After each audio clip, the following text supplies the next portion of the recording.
Austrumcīņu skola Satorī strādā jau vairāk nekā 30 gadus un piedāvā plašu austrumcīņu klāstu. Mēs piedāvājam bērnu sagatavošanas grupas, kuras vada Marina Osnača. Viņa strādā jau vairāk nekā 20 gadus un piedāvā bērnu grupas no 5 līdz 7 gadiem. Kā arī mums ir judo iesācēja grupa, tas ir olimpiskais sporta veids, kur vada mūsu galvenais instruktors Aleksandrs Osnačs ar saviem palīgiem. Judo grupas bērniem sākas no 7 gadiem un ir trešdienās, piekdienās 4 un sestdienās 11. Tā arī mēs piedāvājam pieaugušo grupas visos austrumcīņu skolu veidos, kurus mums ir.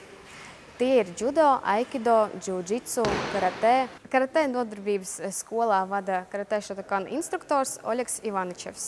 Aikido nodarbības skolā vada mūsu galvenais instruktors Aleksandrs Osnačs, kuram ir 5. dans, un viņš ir Latvijas Aikido federācijas prezidents. Kā arī ļoti bieži viņam palīdz mūsu instruktori Jurijs Talmans un Jevgenijs Natkovskis, kuri ir 3. dana ieguvēji Aikido cīņu mākslā. Vēl Austrumu cīņas skola Satorī piedāvā apmeklēt šādas nodarbības pieaugušajiem. Cigun, treneris Krišjānis Brūvelis un Iličuan, treneris Aleksandrs Švēniks. Mēs piedāvājam jaido, tas ir senlaiku japāņu cīņu māksla, kas ietver zobeņu izmantošanu metodus pēc tā izņemšanas no maksts.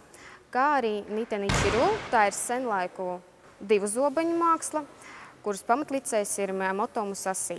Kā arī nesen Austrumcīņu skola Satorī sāka piedāvāt tādu cīņu veidu kā graplings, kas pēdējā laikā ir ļoti populārs, un mūsu skolā to vada Dmitrijs Pudovs. Jebkuram, kurš vēlas iestāties mūsu Austrumcīņu skolā, ir vienkārši jāieiet mūsu mājaslapā vai jāpazvan pa kontaktu tālruni.